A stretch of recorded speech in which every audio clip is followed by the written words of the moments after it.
गंभीरता समझ लेना। कुछ देर आप बैठे हो, ऐसा मत मानना कि कोई आपको डर लग जाएगा। हालांकि जो बातें कहूँगा बड़ी विचित्र बातें कहूँगा। कृष्ण की बात कर रहा हूँ इसलिए, कृष्ण के बारे में कहा था राम अवतार हैं, लेकिन कृष्ण अवतार नहीं। ये थे चांशः चा अंशः, ये जितने अवतार हैं, नरसिंह अवतार, वराह अवतार, कूर्मा अवतार, जितने अवतार हैं, बलराम अवतार, ये सब अवतार हैं, अंश अवतार है। ये थे च अंशः, ये अंश अवतार है। कृष्णस्तु भगवान स्वयं, ये मैं नहीं बोल रहा हूं, ये सब अंश अवतार है। कृष्ण अपने आप में परमात्मा है। आप कहेंगे अवतार की कल्पना बाबा जी हमको तो महाराज जी बताते, सुन लो अवतार क्या है। अपने अवतार हैं, मत्स्यम कूर्मम वराहम च वामनम, आप सबको याद होगा, इसलिए मैं बहुत ज़्यादा आज आपको टेक्निकल चीज़ वैसी नहीं बताऊंगा, क्योंकि आप मुझसे ज़्यादा ज्ञानी हो। रामायण आपने मुझसे नहीं, सच बता रहा हूँ, क्योंकि पढ़ा ज़्यादा आपने है, धर्म को जिया ज़्यादा आपने है, मंत्र ज़्यादा आपने पढ़े हैं, और कर्म कांड भी आप मुझसे ज़्यादा कर रहे होंगे। तो मैं बता रहा हूँ अवतार क्या चीज़ है। मत्स्य अवतार, कूर्मा अवतार, वराह अवतार, वामन अवतार, सब अवतार। अब आप एक छोटा सा तरीका समझ लो कि दुनिया में सबसे पहले क्या था, पूरे विश्व में। मैं जब गया अमेरिका में, एक वो जगह है नेचुरल हिस्ट्री म्यूजियम, तो वहाँ गया तो म्यूजियम देख रहा, फिर म्यूजियम देख के मुझे पता चला रहा यार ये तो वेद पुराण की बात कर रहे हैं। वहाँ लिखा दुनिया में सबसे पहला जीव कौन सा उत्पन्न हुआ था, तो आप तलाश करो दुनिया में सबसे पहले क्या उत्पन्न हुआ। डायनासोर उत्पन्न हुआ, गाय उत्पन्न हुई, मच्छर उत्पन्न हुआ, बिल्ली। तो बताते दुनिया में सबसे पहले पानी ही पानी था। तो सबसे पहला जीव उत्पन्न हुआ, उसका नाम था अमीबा, पानी के अंदर पैदा हुआ था, उसको बोलते हैं। तो पहला अवतार जो हुआ था, जब शक्ल लेना चालू किया तो उसका नाम था मत्स्य अवतार, यानी मछली के रूप में पानी के अंदर रहने वाला अवतार पहला हुआ था। हम भी बोलते हैं, साइंस बोलता है विकासवाद, डार्विन ये बोलता है। फिर क्या हुआ, उस मछली का विकास हुआ और उसमें से पैर हाथ निकले तो कछुआ। ये मैं नहीं बोल रहा हूँ, आप अपने घर पे किताब बना के देखिएगा ये दुनिया विकासवाद कैसे आया। तो पहला जीव बताया मछली, दूसरा जीव बताया कछुआ, फिर तीसरा अवतार क्या हुआ। तो वैज्ञानिक बोलते हैं पृथ्वी पानी पानी था, पानी सूखा तो दलदल हो गया। अब दलदल हुआ तो क्या हुआ, कीचड़ हुआ। तो कीचड़ में कौन सा जीव उत्पन्न रहता है, वराह, सूअर अवतार जो होता है उसमें रहा। फिर क्या हुआ, फिर बोलो जंगल पैदा हो गए, पेड़ पौधे जंगल हुए। तो जंगल हुए तो फिर कौन सा अवतार हुआ हमारे यहाँ पे, नरसिंह अवतार। कि मनुष्य के रूप में था ही नहीं, वो तो जंगली रूप में, तो नरसिंह अवतार। उसके बाद बोलते मानवता विकसित हुई, तो बड़ी मानवता नहीं थी, ऐसी मानवता थी जो विकसित हो रही थी। तो कौन सा अवतार, वामन अवतार, छोटा अवतार, मनुष्य छोटे अवतार के रूप में चल रहा है। उसके बाद में जब वो बड़ा हुआ तो बड़े हुए तो कबीले बने। कबीले समझ रहे ना, मोहल्ले अलग अलग, और कबीले बनते थे तो पहले हर आदमी लठ लेके चलता था। अपने पूर्वज हमेशा तलवार लेके चलते थे, तो तलवार लेके चलते थे। राजस्थान में निकलते थे तो वहाँ तलवार लेके बिल्कुल लटका के, क्यों, रास्ते में कोई भी मिल जाएगा। पहले बीकानेर में आसपास क्या था, कहीं भी निकलो तो तलवार जरूरी है। तो हमारे परशुराम के पास तलवार फरसा रखा हुआ है। उसके बाद में फरसे के बाद फिर अवतार हुआ तो मनुष्य विकसित हुआ, और वो हुआ राम अवतार, जिसको हम बोलते हैं राम अवतार, यानी मनुष्यता की सीमा, मनुष्य ऊंचाइयों तक पहुंच गया। लेकिन क्या हुआ, मनुष्य ऊंचाइयों तक पहुंच गया, लेकिन जैसे जैसे विकास हुआ फिर बेईमानी का विकास हुआ। तो फिर अवतार हुआ कृष्ण अवतार। उसके बाद के अवतार की बाद में कल्पना कर, मैंने आपको एक सीरीज बताई, ये आप अपना भागवत पढ़िए, और भागवत पढ़ने के बाद साइंस पढ़िएगा तो आपको मिलेगा। पर अब मैं आपको कृष्ण की कहानी चालू करता हूं, जो आपने कभी सुनी नहीं, सुनी हो तो बात अलग है।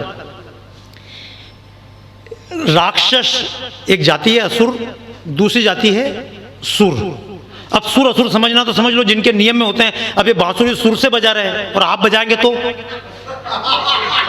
मेरी मर्जी, मैं बजाऊंगा, मैं चाहे ये करूं, मैं चाहे वो करूं, मेरी मर्जी। तेरे को सुनना तो सुननी, तो मत सुन। अब हुसैन की पेंटिंग समझ में नहीं आ तो भी 20 करोड़ दे। अब वो हमारा विक्रम बनाना अच्छी पेंटिंग, अरे ये तो बहुत अच्छी है, समझ में आ गई, काय का पैसा।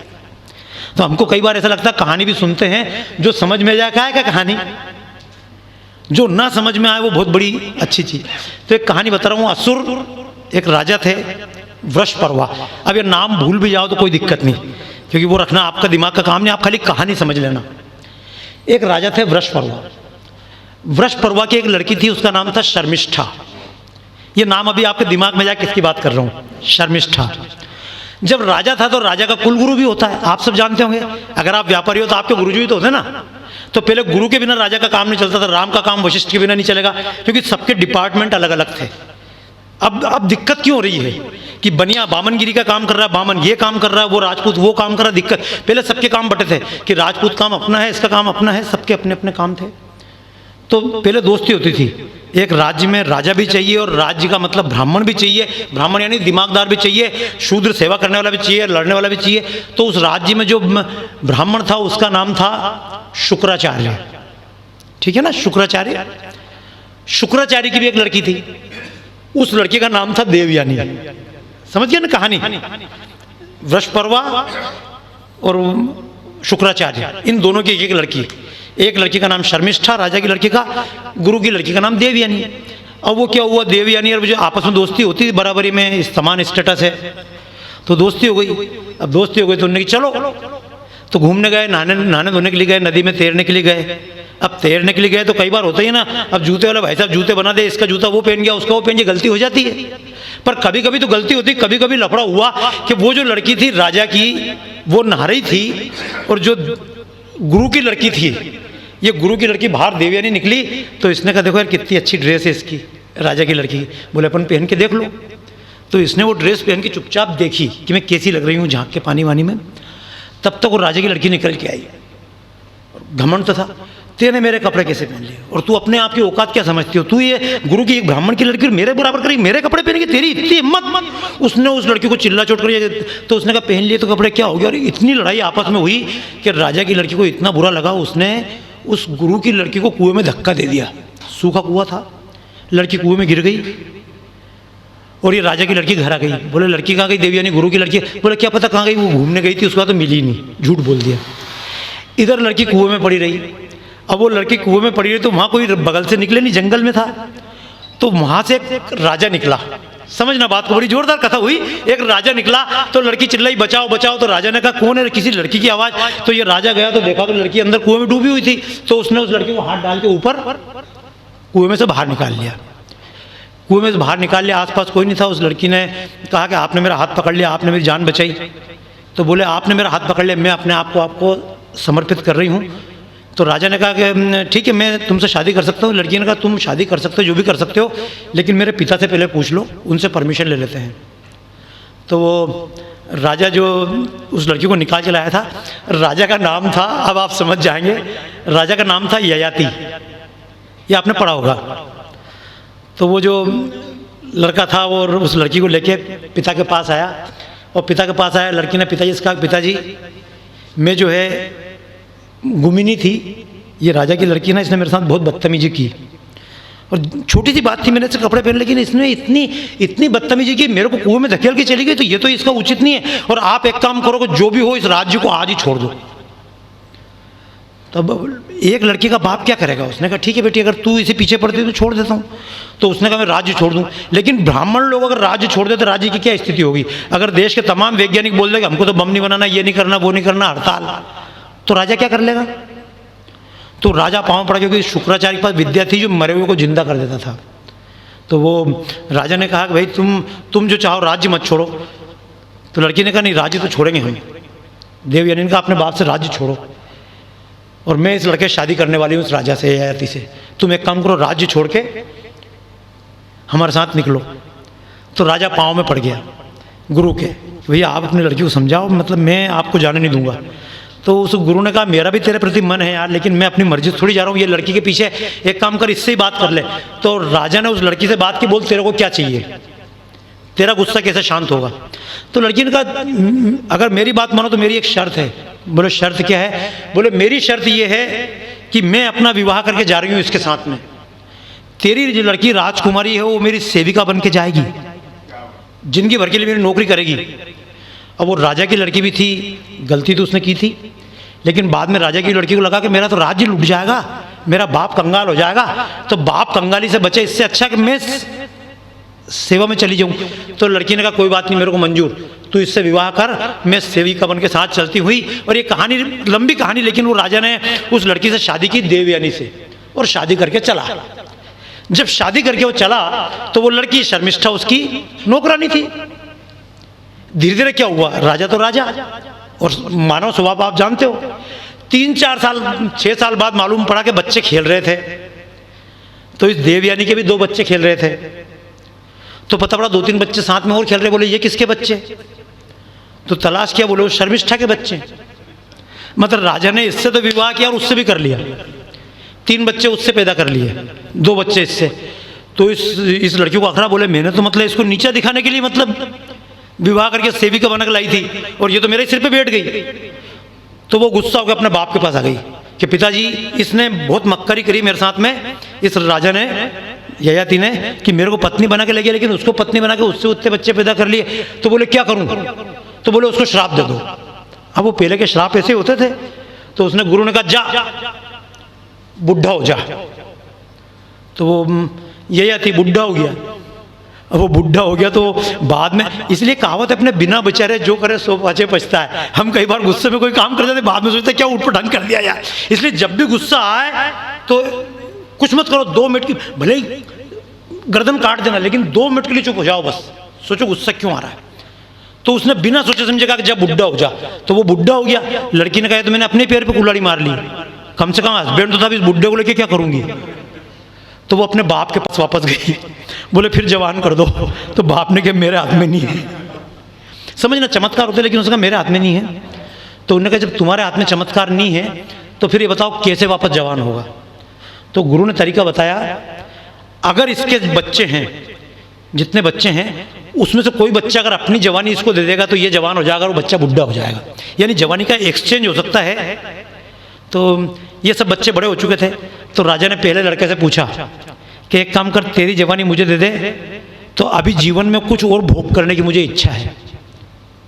हम सबकी समझना ययाति हम सब हैं, 90 साल के हो जाए लेकिन उसके बाद भी हमको लगता है जवानी फिर से आ जाए, लेकिन जवानी का तो टाइम लिमिट है। और आशा तृष्णा ना मरी, मर मर गया शरीर। शरीर कमजोर होता है लेकिन तृष्णा कमजोर, तृष्णा और बलवती होती है। तो वो राजा ने अपने बच्चे से पूछा, यदु नाम का बच्चा था, उससे पूछा क्यों रे तू मतलब मेरे को जवानी दे दे। तो उस बच्चे ने कहा क्यों, तुमने तो अपना पूरा भोग कर लिया ना इतना लंबा चौड़ा, और तुम अब बुढ़े हो रहे हो तो अब तुम्हारी इच्छा पूरी नहीं हो रही, बोले मेरी जवानी में क्यों बर्बाद करूं। तो राजा ने दूसरे से कहा, तीसरे से कहा, फिर आखिरी का एक लड़का था उससे कहा कि बोल तेरी जवानी। लड़के ने कहा कोई बात नहीं, तुमने शरीर दिया जवानी भी ले लो। तो उस लड़के ने अपनी जवानी दे दी पुरु, जा। फिर जवानी उसको दे दी तो वो बाप जवान हो गया यार, उसने खूब भोग किया। अंत में उसको लगा यार के कितना ही जीवन 100 साल 1000 साल 10,000 साल जी लूंगा तो भी जीवन तो कभी परिपूर्ण नहीं होगा। उसने अपने बच्चे को वापस बुलाया, बोले जवानी वापस ले ले। अब ये कहानी समझना, आपको मैंने कहानी क्यों बताई। उस राजा के जितने लड़के थे तो राजा ने बाकी लड़कों को तो आशीर्वाद दिया, लेकिन सबसे पहला लड़का जिसको कहा था जवानी दे दे, उसने साफ मना कर दिया था। उसका नाम था यदु। अब यदु नाम से आप समझेंगे एक कुल चलता है, यदुवंशी, यदुकुल, यादव। तो आप समझना जिस समय कृष्ण भारत में पैदा हुए उस समय की देश के नक्शे की परिस्थिति रखिएगा। उस समय देश में 3-4 लोग बड़े खतरनाक थे राजा, क्योंकि अपन समझे कृष्ण का दुश्मन कौन, तो अपने सीधे दिमाग का नाम आता कंस, वो तो मोहरा था। उस समय एक बड़ा राजा था, उसका नाम था जरासंध। जरासंध ये बिहार में एक जगह राजगीर करके जगह है, राजगीर का रहने वाला जरासंध। और ये जरासंध कौन था, जरासंध का मैंने क्यों बता रहा हूँ आपको, एक कहानी क्यों सुना रहा हूँ मैं, क्योंकि जब मैंने चाणक्य को पढ़ा तो मेरा दिमाग हिल गया। अपने चंद्र प्रकाश द्विवेदी जी उनसे मेरी बात हुई, मेरा दिमाग हिल गया। मैंने उनसे कहा मैंने कृष्ण की नकल है चाणक्य तो बोले कैसे। मैंने कि मैं एक घटना बता देता हूँ। और फिर जब सुना तो आश्चर्य हुआ, ये धनानंद जिससे लड़ाई हुई थी चाणक्य की, वो वही था, जरासंध का ही लड़का था। वो जरासंध का ही खानदान में पैदा हुआ लड़का था। तो मैं आपको बता रहा था कि उस समय देश में कई राज्य थे जिनमें राजा होते थे, लेकिन वो जब यदु ने मना कर दिया था अपने बाप को, तो उसके बाप ने कहा था तेरी खानदान में कोई राजा नहीं होगा, तेरी खानदान में किसी का राज तिलक नहीं, तुम राजा नहीं बनोगे। तो उस समय देश में इतने राजा थे, जरासंध ने 84 राजा उठा के एक जेल में बंद कर दिए। ये भागवत में है लेकिन ये प्रसंग गौर से सुनाते नहीं है। जरासंध ने 84 राजा पकड़ के उनको जेल में बंद कर दिया और एक अल्टीमेटम धमकी दी कि जिस दिन 108 पूरे हो जाएंगे सबकी बलि दूंगा शंकर जी के सामने। एक राजा उससे बड़ा खतरनाक था असम में, जिसको अपन बोलते हैं प्राग ज्योतिषपुर, गुवाहाटी। इसके पास में एक जगह तेजपुर। तेज का मतलब होता है, अपन बोलते हैं तेज मतलब तेज, लेकिन तेज का असम में मतलब होता है खून। और उस जिले का नाम है शोणितपुर, जगह का नाम ही शोणितपुर है। वहाँ बाणासुर जी कृष्ण की लड़ाई हुई थी। उसी के पास में एक जगह थी, नरकासुर नाम से एक राक्षस था। उसका एक धंधा था लड़कियों को अगवा करके उनको बेचने का, जैसे राजकुंद्रा नहीं, मतलब ये हालांकि देखो है कुछ नहीं, देखो आप जो नई फिगरें देख रहे हो ना, नहीं राजकुंद्रा भी कुछ नहीं भाई साहब, राजकुंद्रा भी कुछ नहीं। जितने अरब शेख भारत से लड़कियां ले जाते हैं, कहाँ से ले जाते हैं, इधर उधर से लाया भगा के उधर कर दिया। तो उसने उसमें 16,000 लड़कियां कैद कर ली थी असम में, और एक बड़ा दुर्ग बनाया था, उसके अंदर कोई घुस नहीं सकता था। एक राजा वो था। उस समय एक राजा था शाल्व नाम से एक राजा था। उस समय एक राजा था शिशुपाल। उस समय एक राजा था रुक्मी नाम से, रुक्मी का पिता था। तो थोड़ी सी घटना बता रहा हूँ मैं आपको। हुआ क्या कि जरासंध ने जितने बड़े बड़े राजा थे सबको पकड़ पकड़ के अपने अंडर में कर लिया। अब अंडर में करना आप आसान समझोगे कि जैसे कोई व्यापारी है तो व्यापारी को धमकी दे कि आप उससे पैसे निकला लो, अपनी मर्जी से कर लो, उठा के धर लिया, किडनैप कर लिया। लेकिन कंपनी के आदमी को किडनैप कर लो तो कंपनी बोलेगी बोर्ड मीटिंग करेंगे, उसके बाद देंगे हफ्ता।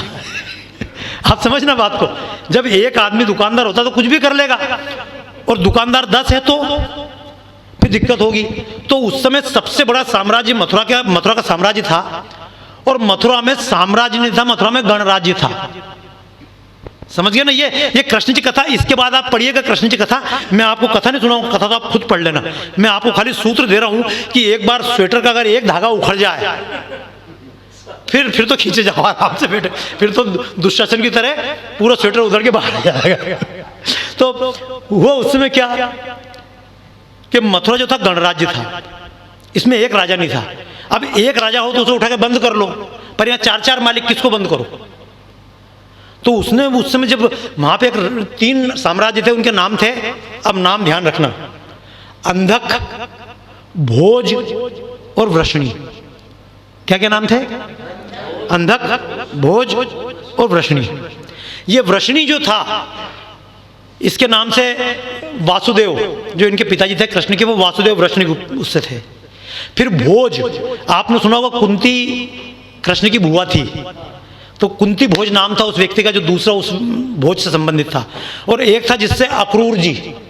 ये 3 खानदान थी। अब ये 3 खानदान मिलकर डिसाइड करती थी राजा कौन बनेगा।